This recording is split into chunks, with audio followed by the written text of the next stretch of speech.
여성분들, 가끔씩 나도 모르게 소변이 찔끔 나오는 경우 종종 있으시죠? 요즘은 특히 40대, 50대뿐만 아니라 20대, 30대 사이에서도 많이 발병하는 요실금, 대수롭지 않게 여겨 방치할 경우 신장과 방광이 망가져 아예 소변을 통제할 수 없게 될 수 있다는 사실을 알고 계셨나요? 안녕하세요. 건강열쇠입니다. 오늘은 요실금 조기 발견의 중요성과 요실금 관리의 가장 효과적인 방법에 대해 알아보겠습니다. 먼저 아래 증상에 단 한 가지라도 해당한다면 지금 당장 요실금 치료를 시작하셔야 합니다. 첫 번째, 기침이나 웃을 때 또는 배에 힘이 들어갈 때 나도 모르게 소변이 찔끔 나올 경우. 두 번째, 소변 참는 것이 힘들어 화장실에 가기 전에 못 참고 소변을 지리는 경우. 세 번째, 예전보다 소변을 보는 횟수가 많아지고 밤에 자다가 소변을 보러 가는 경우입니다. 그러나 요실금을 조기에 발견했다고 하더라도 제대로 된 치료가 이루어지지 않는다면 오히려 시간과 돈만 낭비하는 꼴이 될 수 있습니다. 많은 분들이 요실금 치료를 하면서 하는 가장 치명적인 실수가 바로 병원 치료에만 의존하는 것입니다. 일반적으로 병원에서 요실금에 가장 많이 처방해주는 베타미가서방정의 경우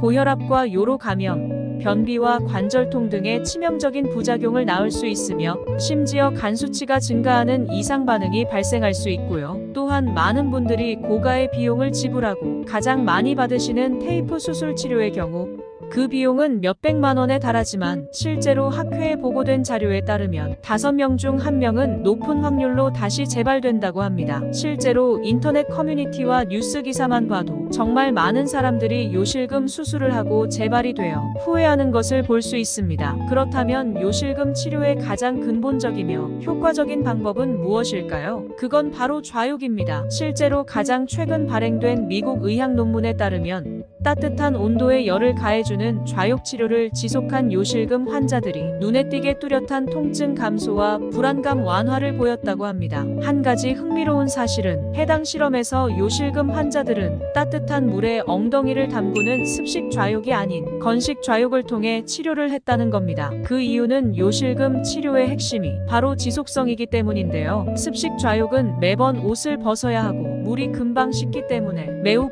불편하지만 좌욕 시트에 앉아서 하는 건식 좌욕의 경우 시간과 장소에 구애받지 않고 꾸준히 좌욕을 해줄 수 있기 때문에 요실금 증상 완화 및 치료에 훨씬 효과적이라는 결과가 나왔기 때문입니다. 단, 좌욕 시트를 고를 때는 반드시 두 가지 사항을 확인하셔야 하는데요. 첫 번째는 원적 외선이 방출되는 좌욕 시트여야 합니다. 피부와 근육, 몸속 깊숙이 침투되는 원적 외선열이 아닌 단순 복사열의 경우 피부 겉에만 열이 축적되어 오히려 화상의 위험이 있기에 꼭 주의하셔야 합니다. 두 번째로 전문기관에서 사용하는 효과가 입증된 좌욕 시트를 사용해야 하는데요. 대부분 가격과 모양은 비슷하지만 실제로 효과는 미미한 LED 좌욕 시트가 많기 때문에 반드시 전문기관에서 사용하는 검증된 좌욕 시트를 사용하는 것이 중요합니다. 최근 시중에 판매되는 좌욕 시트 중 이 두 가지 조건을 만족하는 좌욕 시트는 유일하게 케어데이 좌욕 시트밖에 없었는데요. 원적 외선이 무려 93%나 방출되어 좌욕의 온열 효과가 가장 압도적이었고 국내 유명 요양병원 및 내과, 성형외과 등 전문기관에 납품되어 실제로 최근 요실금 환자들 사이에서도 가장 많이 사용되고 있는 제품이라고 입소문이 나고 있는 좌욕 시트라고 하니 요실금 증상으로 고민이신 분들은 한번 사용해 보셔도 좋을 것 같습니다. 오늘은 이렇게 요실금 치료의 중요성과 요실금의 가장 핵심적인 치료 방법에 대해 알아보았는데요. 요실금은 무엇보다도 조기에 발견하여 꾸준히 관리하며 치료하는 것이 가장 중요하고 혼자서도 집에서 좌욕을 통해 충분히 해결이 가능하기 때문에 꼭 위 말씀드린 방법을 통해 적극적으로 치료를 시도해 보기를 바라겠습니다. 그럼 다음 시간에 또 다른 유익한 건강 정보로 찾아뵙겠습니다. 감사합니다.